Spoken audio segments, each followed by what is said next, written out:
Hello, my friends. Thank you so much for stopping by my channel today. As always, I really appreciate you taking your personal time out from your day to come listen to me talk about knives. But anyway, I want to show you guys another knife that is from my collection that I absolutely love, and it is the Benchmade Proper. Now, this knife came out, I want to say a couple of years ago, maybe even more than that, and ever since it did come out, it's received a lot of negative attention and hate and negative, some criticisms, and some of those are, or most of them, if not all of them, are legitimate.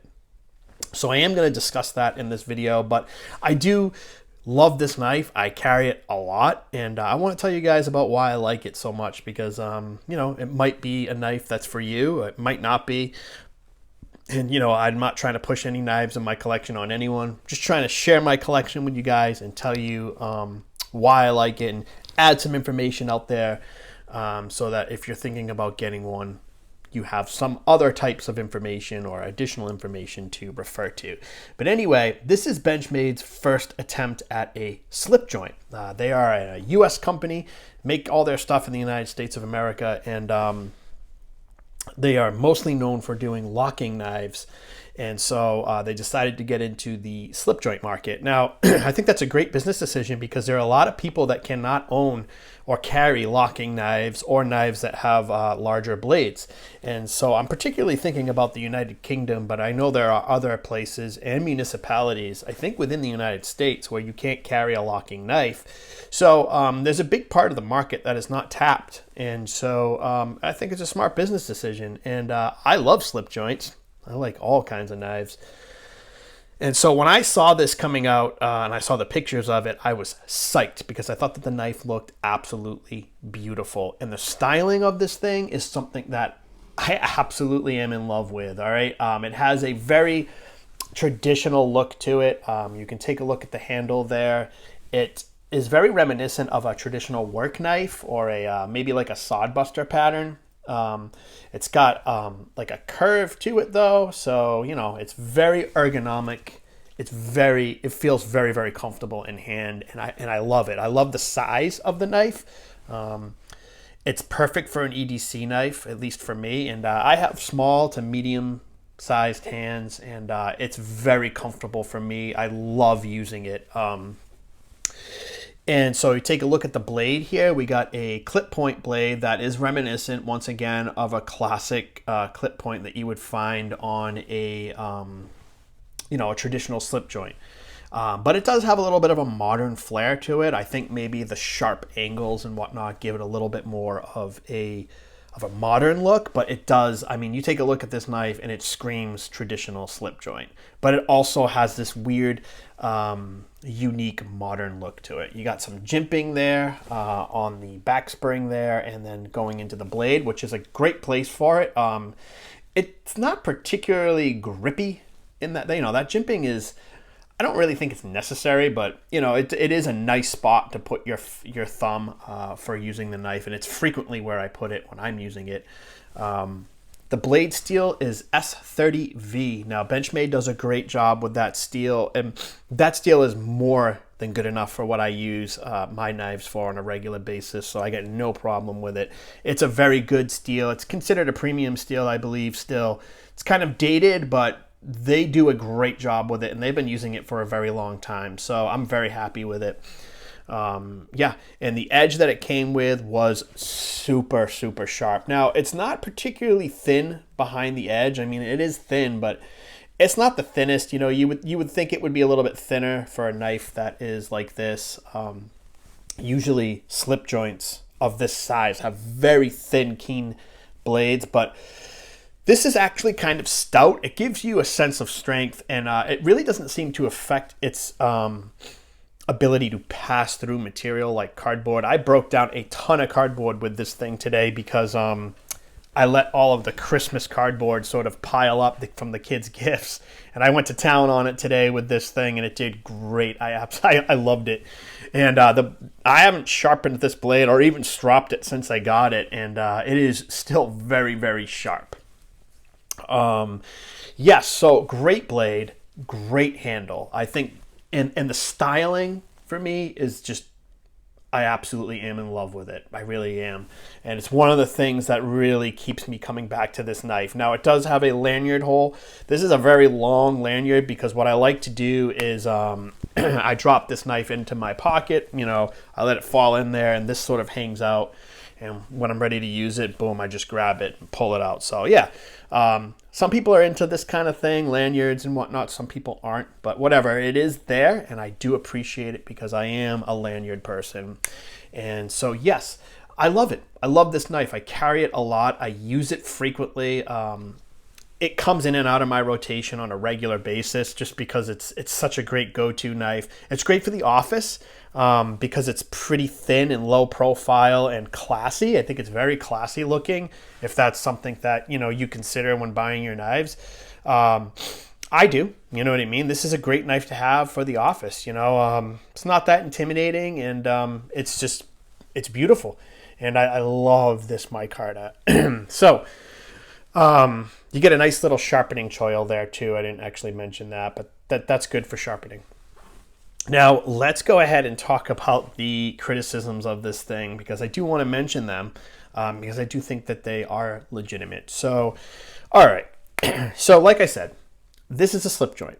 Now, just like any collector of anything out there, collectors are very specific about what they're looking for, especially when they're spending this kind of money, which is $144. That's a chunk of change. I'm not a wealthy person. $144, excuse me, is a lot of money to me. And it's a lot of money for a knife. It may not be for you, but for most people, I think it probably is.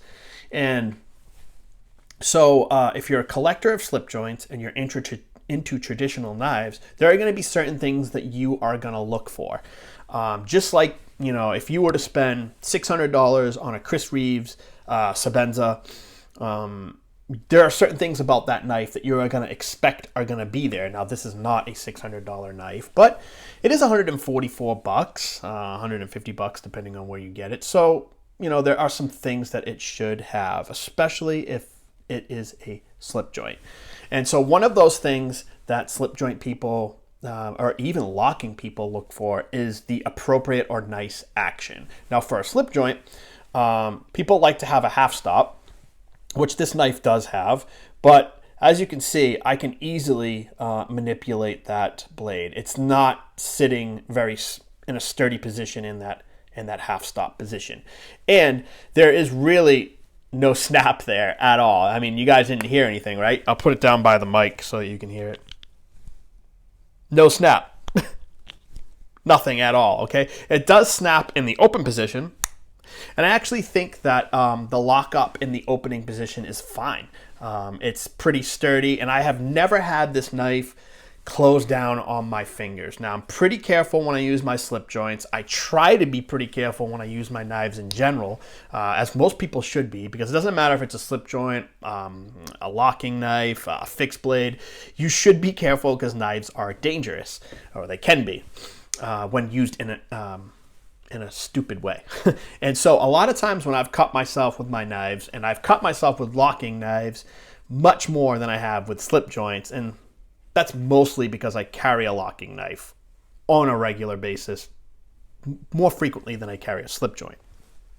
So maybe that's just like the law of averages or whatever. But anyway, I've never been cut bad by a slip joint falling on my finger because I'm usually pretty careful about how I use it. Now, what the Proper lacks is an extended or prominent ricasso area here. And that's important for slip joint users because what people like to do is put their index finger on the ricasso and up here on the blade, and then they feel more comfortable using or cutting with their knife, and they don't feel like the blade is going to shut on their fingers because they can control that with this finger here, right? You can control that blade shutting because as soon as you feel it moving, and then you can hold that with the index finger. The Proper lacks that.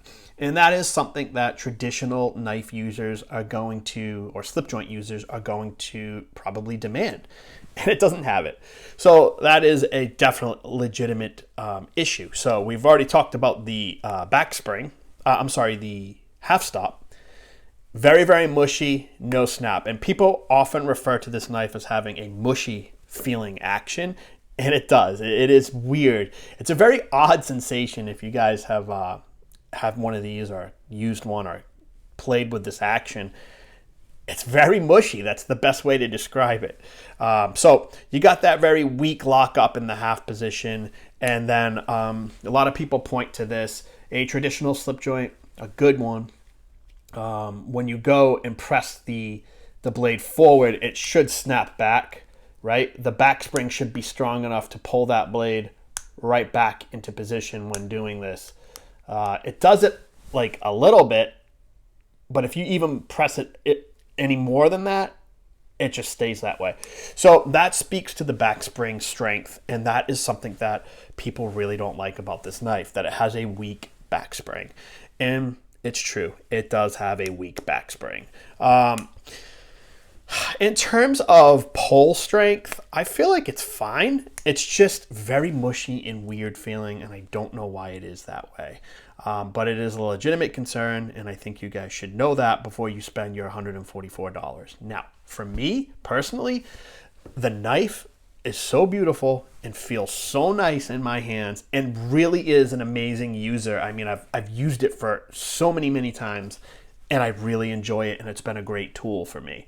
I haven't faced a safety issue with it, and I haven't had a problem cutting myself, and the weak back spring doesn't really bother me because all of these other things about it sort of outshine it for me, and that's just my personal experience with it. But this is a well-loved knife in my collection, and it will continue to be for a very long time because I really enjoy it. Now, that's not to say, though, if you're someone who $144 is a lot of money. It's a lot of money to me. If you expect to get that out of a slip joint that costs this much, that's legit. You know, I totally understand it. I can't argue with that in any way whatsoever. And, you know, it is very odd to me that Benchmade allowed this knife to exist in the way that it does. You would think that if it was going to be your first slip joint that you ever made, that you would get those features perfect because we all know about them. You know, it's almost as if they created a slip joint without ever talking to somebody who appreciates a good slip joint. It's weird, but hey, you know, the world is a weird place. But you would think that they would have gotten that right, and they didn't. Now, it doesn't affect my opinion of the knife. I definitely realize that those features are there, and I don't like them at all. I wish that they would release a second version or a new and improved version of this knife with fixing those features. Keep it at the same price, I guess, even though that Benchmade is known for having very high prices, so that's not new for this particular knife. I mean, the bug out happens to be one of my favorite knives, and that Benchmade makes. I'm not really a big Benchmade fan. There's only a few models that I like, maybe 3. But they have very high prices. The bug out is like I just looked on Blade HQ the other day. If I'm not mistaken, it looks like the bug out is like $150 to $160. That's crazy. I mean, when I bought mine, it was $130, and I thought that was a lot for that knife. But whatever. Charge what they want to charge, and if people pay it, they pay it. And I paid it for this, and I really do enjoy this knife. So I think it's a fantastic knife, guys. If the weak back spring issue is not an issue for you and you like the styling of this knife like I do, this is an amazing knife, and I'm very, very happy to have it in my collection. There is a sheep's foot variant, which has a cool blade, but I actually prefer this clip point style instead. So yeah, guys, that's my opinion of the knife. It is overpriced. It does have issues, but I still absolutely love it. And, you know, collectors are not really rational all the time with the way they think. But for me, this is a well-loved knife, and it will continue to be even with those issues. So anyway, thank you so much for coming by today, as always. And yeah, leave a like, subscribe, but comment on the Proper if you've owned one or know someone that has one, or you're thinking about picking one up. You know, let me know what you guys think about it. There's a lot of opinion out there, so I'm pretty sure I know what a lot of people think about it, but I think it's a great knife and I do recommend it, as long as you can deal with those issues, which are legitimate issues. Thank you, as always. And till next time, have a great week. Enjoy your new year. I have some new knives coming for the new year. My first knife purchases of the new year. They're on order. They're on their way here. And I think I'm going to tone it down on my knife purchases for 2023, kind of focus on my collection as it is and share it with you guys, you know, one piece at a time. But there are some new knives I'm excited about, and I'm thinking about doing a separate video this weekend. I always say this at the end of my videos and then I never follow through, so I don't know why I'm doing it now, but I think I'm going to make a knife video this weekend, just telling you about some of the knives I am excited for, that I see coming out, just and see what you guys think, and see if you guys are excited about the same knives. You know, share the love in this hobby, right? Share the interest. Thanks, guys. Happy New Year. Until next time, stay safe. Bye.